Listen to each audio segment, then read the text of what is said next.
లోపాముద్ర విద్య లలితా శాస్త్రంలో 622 దగ్గర నుంచి 669వ నామం దాకా, అంటే దగ్గరగా 41 నామాలు.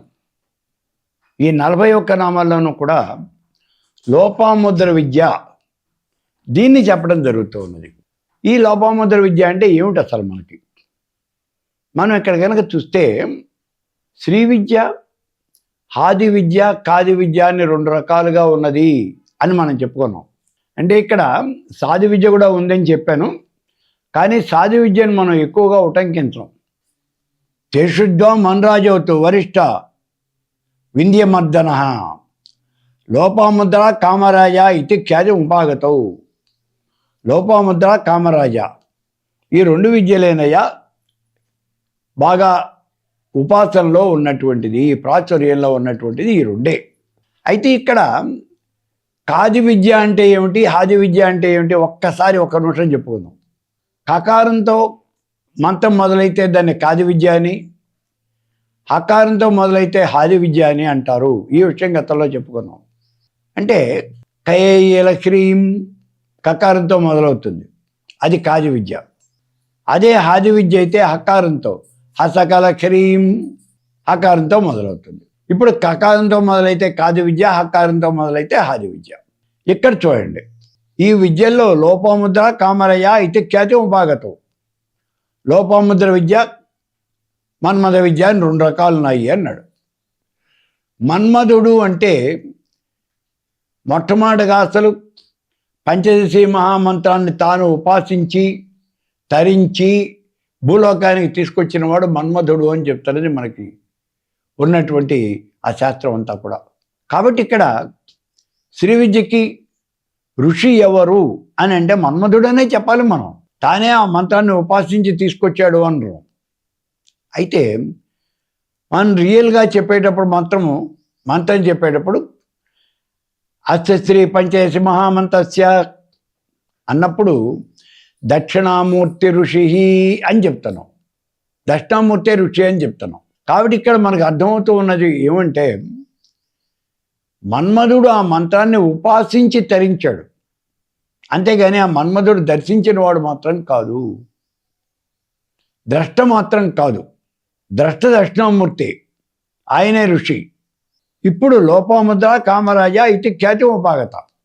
ఉపాసించి తరించినటువంటి వాళ్ళల్లో 2 ప్రముఖులు ఉన్నారు అన్నాడు. ఒకటి లోపాముద్ర, రెండోదేమో మన్మథుడు. ఈ 2 ఉన్నప్పుడు 2 ఒకే మంత్రాన్ని వాళ్ళు ఉపాసన చేయలేదు, అలాగే ఒకే రకమైన విద్య కూడా వీళ్ళు ఉపాసన చేయలే. 2 కాది విద్యని కానీ 2 ఆది విద్యని కానీ ఉపాసన చేయలే. వీళ్ళిద్దరిలో ఒకళ్ళు కాది విద్య, ఒకళ్ళు ఆది విద్య ఉపాసన చేశారు. లోపాముద్రేమో ఆది విద్య ఉపాసన చేసింది, మన్మధుడేమో కాది విద్యను ఉపాసన చేశాడు. వీళ్ళిద్దరూ దాంట్లో ప్రముఖులు. అయితే ఆదిస్తు లోపాముద్ర ఆది విద్యను ఉపాసన చేసిన వాళ్ళు లోపాముద్ర ఒక్కటే కాదు, ఇంకా చాలామంది ఉన్నారు. విష్ణువు, శివుడు, దుర్వాసుడు వీళ్ళంతా ఉన్నారు. ఉన్నప్పటికీ ఇక్కడ ఏమంటున్నామంటే ఆది విద్యను ఉపాసన చేసిన వాళ్ళల్లో శ్రేష్ఠులు ఎవరు అంటే లోపాముద్ర. ఆదిస్తు లోపాముద్రాస్య, లోపాముద్రే ఆది విద్యలో ఆ ఉన్నతమైనటువంటి ఉపాసన చేసింది. అలాగే మనకి కామరాజస్తు కాదిక, కాది మంత్రంలోకి వచ్చేటప్పటికీ కామరాజు. వీళ్ళిద్దరి మంత్రాలే చాలా శ్రేష్టమైనవి అని మనం చెప్తున్నాం. అంటే ఆది విద్యలో లోపాముద్ర జపం చేసిన మంత్రం, కాది విద్యలో మన్మధుడు ఉపాసించిన మంత్రం, ఈ 2 శ్రేష్టమైనటువంటివి. మరి ఈ 2 దగ్గర పెట్టి వీరు ఈ 2 ఎవరండి గొప్పవాళ్ళు, ఏ మంత్రం గొప్పది అని అడిగితే తయోస్తు కామరాజోయం సిద్ధితో భక్తిశాలిన. ఈ 2 కనుక పక్కన పెట్టి చూసినట్లయితే దాంట్లో కామరాజ మంత్రము అంటే మన్మధుడు ఉపాసించిన మంత్రము, కాది విద్యా మంత్రమే శ్రేష్టమైనటువంటిది అని చెప్పడం జరుగుతుంది. ఇక్కడ ఈ కామరాజ మంత్రం శ్రేష్టము అని చెప్తూ ఉన్నాం. మన ప్రాంతంలో మొత్తం మీద ఈ మంత్రాన్ని ఉపాసన చేసేవాళ్ళు ఎవరున్నారు అంటే అంతా కూడా ఖాదీ విద్యా సంప్రదాయమే ఎక్కువ నడుస్తుంది. ఇది ఆంధ్ర జిల్లాల్లో.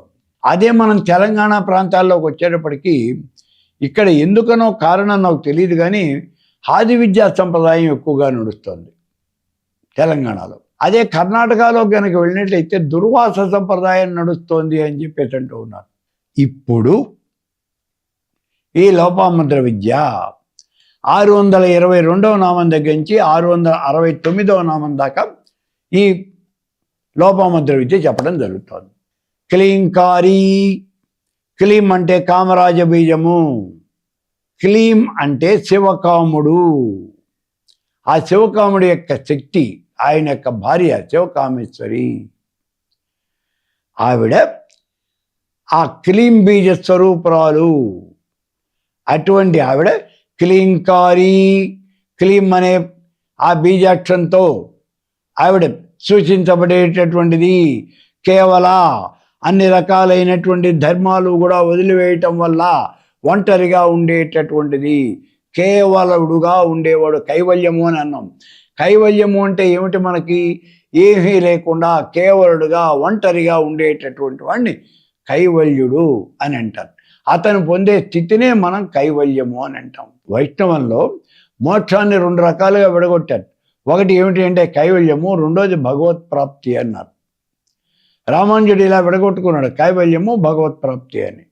కాబట్టి ఇక్కడ కేవల అంటే ఒంటరిగా ఉండేది, ఏది కూడా తనకి ఉండదు. గుహ్య, గుహ్యము అంటే రహస్యమైనటువంటిది, రహస్యాతి రహస్యమైనటువంటిది.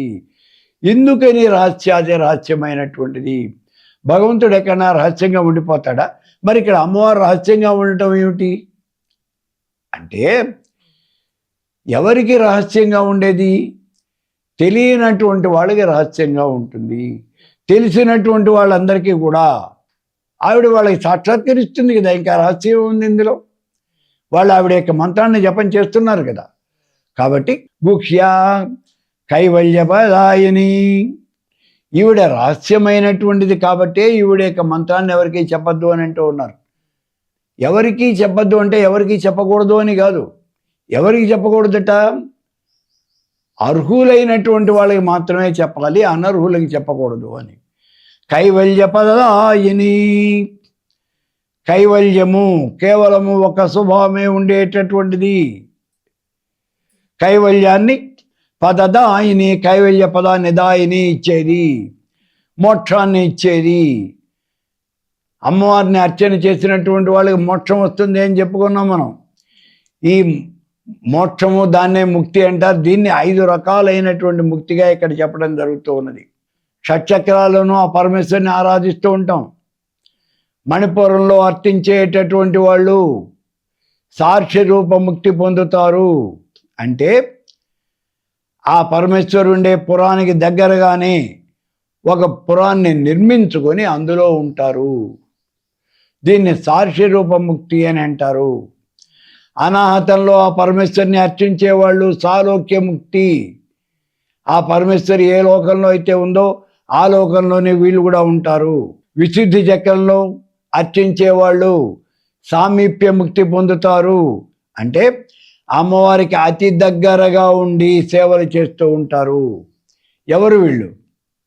బ్రహ్మ, విష్ణువు, రుద్రుడు, మహేశ్వరుడు, సదాశివుడు, పంచబ్రహ్మలు. వీళ్ళంతా కూడా అమ్మవారిని అతి దగ్గరగా ఉండి సేవించాలి అనే కోరిక కలిగినటువంటి వాళ్ళై అమ్మవారిని విశుద్ధి చక్రంలో ఆరాధించారట. అందుకే ఆవిడ కూర్చున్నటువంటి ఆ సింహాసనానికి వాళ్ళ నలుగురు కూడా కోళ్ళుగా అయిపోయారు. ఆ తర్వాత ఆజ్ఞాచక్రంలో అర్చించేవాళ్ళు సారూప్య ముక్తి పొందుతారు. అంటే ఆ అమ్మవారి యొక్క రూపాన్ని వీళ్ళు కూడా ధరించి ఉంటారు. అయితే దేహం మాత్రం వేరుగా ఉంటుంది, రూపం ఆవిడిదే. ఆ పరమేశ్వరి యొక్క రూపాన్నే వీళ్ళు కూడా ధరించి ఉంటారు. కామేశ్వరి, వజ్రేశ్వరి, భగవాన్ని వీళ్ళందరూ కూడా అమ్మవారి యొక్క రూపాన్ని ధరించి ఆవిడ యొక్క అదే శక్తితో వాళ్ళు కూడా అక్కడ ఉంటారు. మరి 5వదైనటువంటి ముక్తి ఏమిటి అంటే శాస్త్రాలలో అర్చించేవాళ్ళు.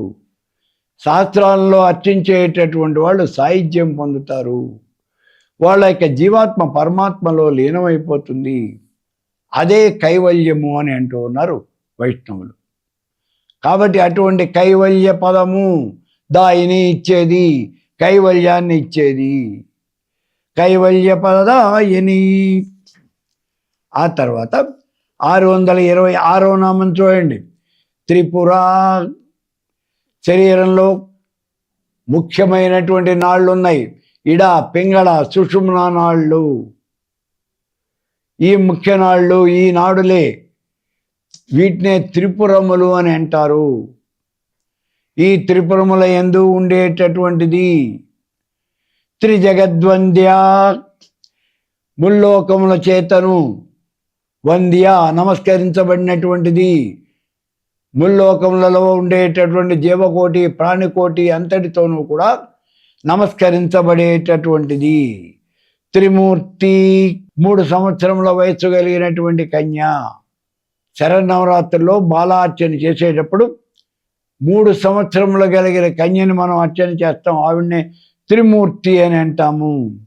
త్రిమూర్తులు అంటే బ్రహ్మ, విష్ణు, మహేశ్వరుడు, అలాగే వామ, జ్యేష్ఠ, రౌద్రి, ఇచ్ఛా, జ్ఞాన, క్రియాశక్తి ఈ స్వరూపం కలిగినటువంటిది.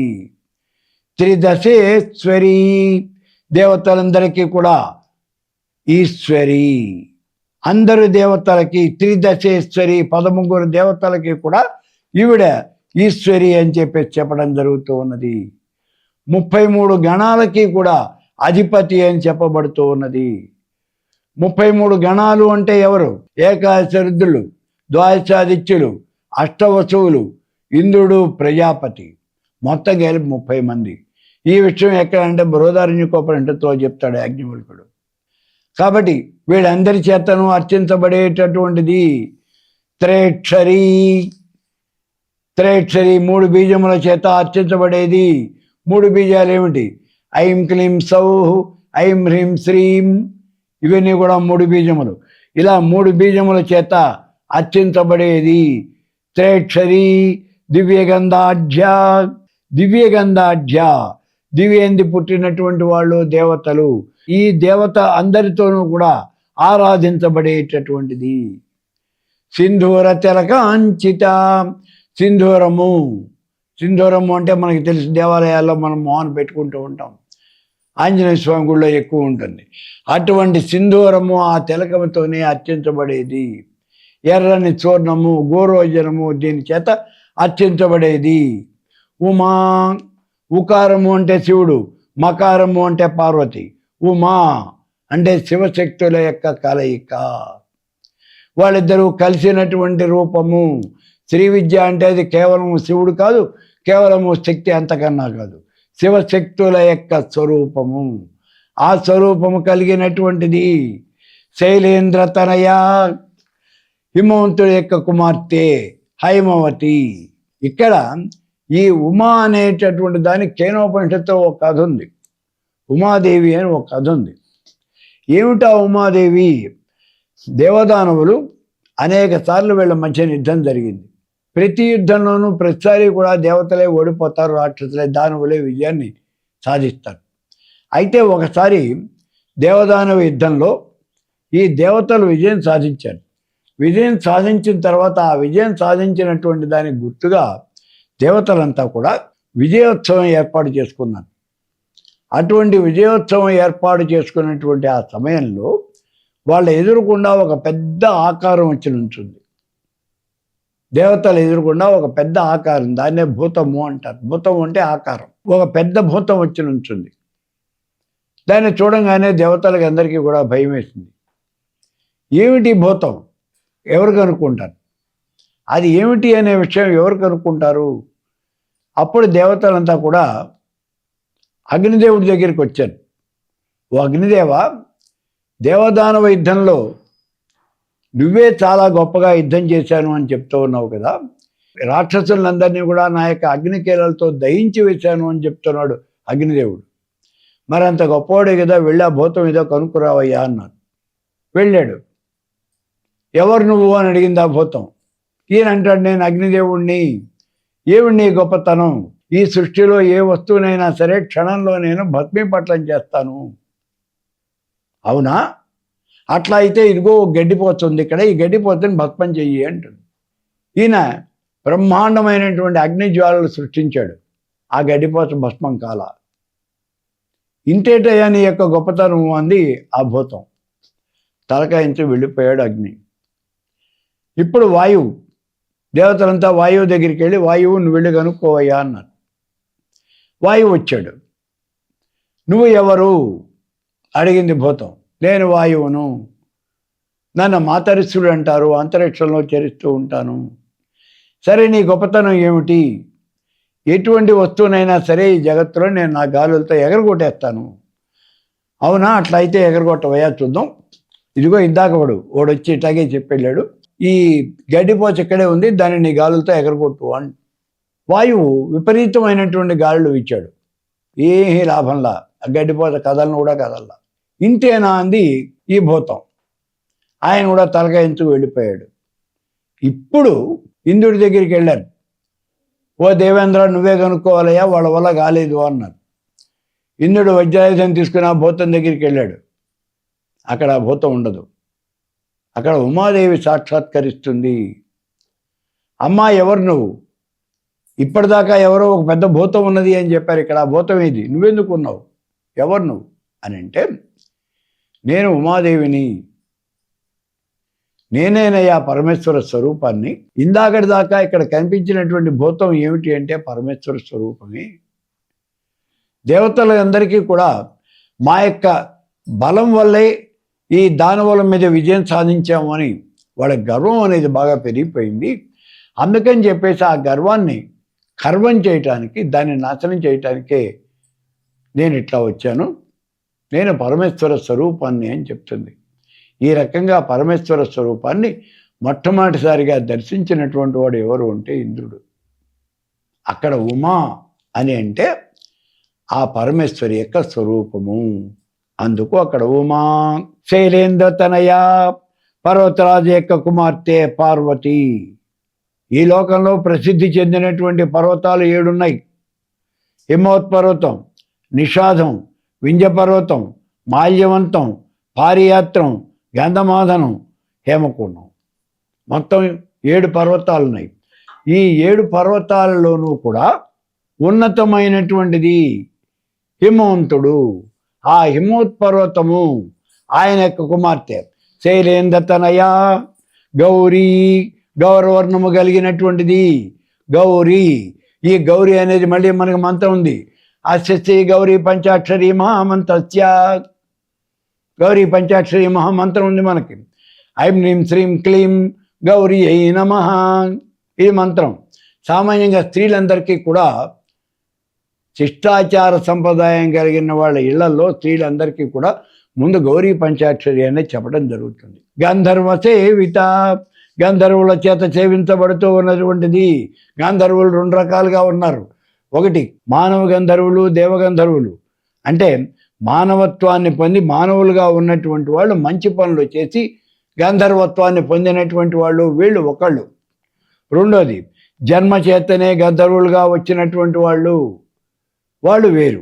ఈ 2 రకాలైనటువంటి గంధర్వుల చేత కూడా సేవించబడేది. విశ్వగర్భ, విశ్వమును గర్భమునందు కలిగినటువంటిది. స్వర్ణగర్భ, స్వర్ణము యొక్క గర్భము నుంచి పుట్టినటువంటిది. వరద, అవరద అంటే అవరదులు, అనర్హులైనటువంటి వాళ్ళు, రాక్షసులు. వాళ్ళందరినీ కూడా సంహరించేటటువంటిది. వాగధీశ్వరి, వాచాం అధీశ్వరి, వాక్కులకు అధీశ్వరి. అదే వాగేశ్వరి మంత్రం అని కూడా మనం చెప్పుకోవడం జరుగుతుంది. అమ్మవారి యొక్క సరస్వతీదేవి యొక్క స్వరూపాలు అని 8 మందిని చెప్తాం మనం. వచిని, కామేశ్వరి, మోదిని, విమలే, అరుణే, జైని, సర్వేశ్వరి, కౌళిని. ఈ 8 మంది కూడా వాగ్దేవతా స్వరూపాలు. ధ్యానగమ్య, ధ్యానము చేత మాత్రమే ఎరుగబడినటువంటిది. పరమేశ్వర స్వరూపాన్ని మనం దర్శించాలి అంటే కేవలము ధ్యానము వలనే ఆవిడ్ని దర్శించాలి. అపరిచ్ఛేద, అపరిచ్ఛేదము ఇంతటిది అని చెప్పదగినటువంటిది. అంటే అపరిచ్ఛేదము అంటే ఆవిడ్ని మనం విడగొట్టడానికి వీలు లేనటువంటిది, పరిచ్ఛేదము చేయలేనటువంటిది, విడగొట్టడానికి వీలు లేనటువంటిది. జ్ఞానద, అన్నింటికీ మూలమైనటువంటిది. ఈ చరాచర జగత్తు యొక్క సృష్టి స్థితి లయాలు ఎలా జరుగుతూ ఉన్నాయో, ఈ జగత్తులో ఎప్పుడు ఏది జరుగుతుందో కూడా తెలిసినటువంటిది. కేవలము మూర్తిభవించినటువంటి జ్ఞాన స్వరూపము, జ్ఞాన విగ్రహ, జ్ఞానమే స్వరూపంగా కలిగినటువంటిది. సర్వ వేదాంత సంవేద్య, వేదాంతము అంటే వేదముల యొక్క చివరి భాగం, వేదముల యొక్క అంతము భాగము. ఆ అంతిమ భాగము నుంచి సంవేద్య, అక్కడ చెప్పబడినటువంటిది. పరమేశ్వర స్వరూపాన్ని గురించి మనకి ఎక్కడ చెప్తారు అంటే వేదముల యొక్క అంతమునందు, ఉపనిషత్తుల యందు చెప్తారు. అందుకే ఇందాక మనం చెప్పుకున్నాం దశోపనిషత్తులు అని. ఆ దశోపనిషత్తుల యందు పరమేశ్వర స్వరూపాన్ని గురించి చెప్తారు. వేదం మొత్తం 4 భాగాలుగా ఉంది: సంహిత, బ్రాహ్మణము, అరణ్యకము, ఉపనిషత్తు. ఈ ఉపనిషత్తులే వేదాంతము అని అంటారు. ఆ ఉపనిషత్తుల యందు చెప్పబడినటువంటిది సత్యానంద స్వరూపిణి, సత్యము ఆనందము ఇవే స్వరూపంగా కలిగినటువంటిది. లోపాముద్రార్చిత, లోపాముద్ర అగస్త్యుని యొక్క భార్య, ఆది విద్యను ప్రారంభం చేసినటువంటి ఆద్యురాలు, ఈవిడ చేత అర్చించబడినటువంటిది. ఈవిడ ఉపాసించిన మంత్రం హసకల హ్రీం, హసక హల హ్రీం సకల హ్రీం, ఇది మంత్రం. లీలాకుప్త బ్రహ్మాండ మండల, లీలా మాత్రం చేతనే ఈ చరాచర జగత్తంతా కూడా సృష్టించినటువంటిది. అదృశ్య, కంటికి కనిపించనటువంటిది. ఆ పరమేశ్వర స్వరూపాన్ని కంటితో మనం దర్శించలేము, చెవులతో వెళ్ళలేము. ఈ శరీరంలో ఉన్నటువంటి ఏ అవయవంతోనూ కూడా ఆ పరమేశ్వర స్వరూపాన్ని మనం గుర్తించలేము. అలాగే దృశ్యరహిత, దృశ్యము అనేది లేనటువంటిది. ఆవిడకి ఓ రూపం లేనటువంటిది, నామం లేనటువంటిది. అందుకే ఆవిడ కంటికి కనిపించదు. ఆవిడని చూడటము అనేది మన వల్ల కాదు. విజ్ఞాత్రి, విశేషముగా ఎరగదగినటువంటిది. వేద్యవర్జిత, తెలుసుకోవలసినటువంటిది. ఈవిడ తెలుసుకోవలసినటువంటిది అంటూనే, అంటే ఈవిడ తెలుసుకోవలసింది అనేది ఏదీ లేదు. ఆవిడ గురించి మనం తెలుసుకోవాలి. అంతేగాని ఆవిడకి తెలియని విషయం కానీ, ఆవిడ తెలుసుకోవాల్సిన విషయం కానీ ఏది ఉండదు. యోగిని, యోగము అంటే ఐక్య భావన. ఈ ఐక్య భావన కలిగినటువంటిది. యోగదా, యోగమును ఇచ్చేటటువంటిది. యోగదా, యోగము దా అంటే ఇచ్చేది. ఆ యోగాన్ని ఇచ్చేటటువంటిది. యోగము అంటే అదృష్టము, ఆ అదృష్టాన్ని మనకి ఇచ్చేది. యోగ్య, యోగ్యమైనటువంటిది. యోగానంద, యోగము అంటే జీవాత్మ పరమ అదృష్టము అని చెప్పాం. ఆ అదృష్టము అనేది ఏమిటి అంటే ఇక్కడ ఆధ్యాత్మికంలో జీవాత్మ పరమాత్మల యొక్క కలయిక. ఆ కలయిక అంటే అదే బ్రహ్మానందము. అటువంటి బ్రహ్మానందాన్ని ఇచ్చేది. యుగంధర, యుగంధర అన్ని యుగములను ధరించినటువంటిది. ఇచ్ఛాశక్తి, జ్ఞానశక్తి, క్రియాశక్తి స్వరూపిణి అన్నీ కూడా ఆవిడే అయినటువంటిది. సర్వాధార, సమస్తానికి కూడా ఆధారభూతమైనటువంటిది. సుప్రతిష్ట, శోభనమైనటువంటి ప్రతిష్ట కలిగినటువంటిది. సద్రూపధారిణి, సత్తు అసత్తు అన్ని రూపాలు తానే అయినటువంటిది. అస్థి నాస్తి అన్ని తానే అయినటువంటిది. అష్టమూర్తి, 8 మూర్తుల రూపం కలిగినటువంటిది. భవుడు, ఈశ్వరుడు, ఈశానుడు, పశుపతి, రుద్రుడు, ఉగ్రుడు, భీముడు, మహాదేవుడు, వీళ్ళందరినీ కూడా అష్టమూర్తులు అని అంటాం. అలాగే లక్ష్మి, గౌరీ, మేధ, తుష్టి, ధర, ప్రభ, పుష్టి, ధృతి వీళ్ళని కూడా మనం అష్టమూర్తులు అనే పిలుస్తాం. ఇటువంటి అష్టమూర్తి ఈ రూపములు కలిగినటువంటిది. అజా, పుట్టుక లేనటువంటిది. జైత్రి, ప్రసిద్ధమైనటువంటి అవిద్యా స్వరూపాన్ని జయించినటువంటిది, అజ్ఞానాన్ని జయించినటువంటిది, అజ్ఞానం ఏమాత్రం కూడా లేనటువంటిది. లోకయాత్రా విధాయిని, ఈ లోకయాత్రా విధాయిని 14 లోకముల యొక్క సృష్టి స్థితి లయాలు అనబడేటటువంటి ఈ యాత్రను ఆవిడ పూర్తి చేస్తూ ఉంటుంది. ఏకాకిని, ఒంటరిగా ఉండేది. పరమేశ్వర స్వరూపం ఎప్పుడూ కూడా ఒకటిగానే ఉంటుంది. ఒంటి వాడను చుట్టం ఒకడు లేడు, రెండో వాళ్ళు ఎవరు ఉండరు. భూమరూప, భూమము అంటే బ్రహ్మము. భూమరూప ఆ బ్రహ్మస్వరూపము కలిగినటువంటిది, పరబ్రహ్మస్వరూపిణి. నిర్ద్వైత, ద్వైత భావం లేనటువంటిది, రెండవది అనేది ఏది కూడా లేనటువంటిది. ద్వైతవర్జిత, రెండవ దాన్ని నాశనం చేసేది. అంటే అద్వైతాన్ని మాత్రమే చెప్పేది, ద్వైతాన్ని నాశనం చేసేది అంటూ ఈ లోపాముద్ర విద్య అనేది 669వ నామం దాకా ఇక్కడ ఈ లోపాముద్ర విద్య వివరించడం జరిగింది.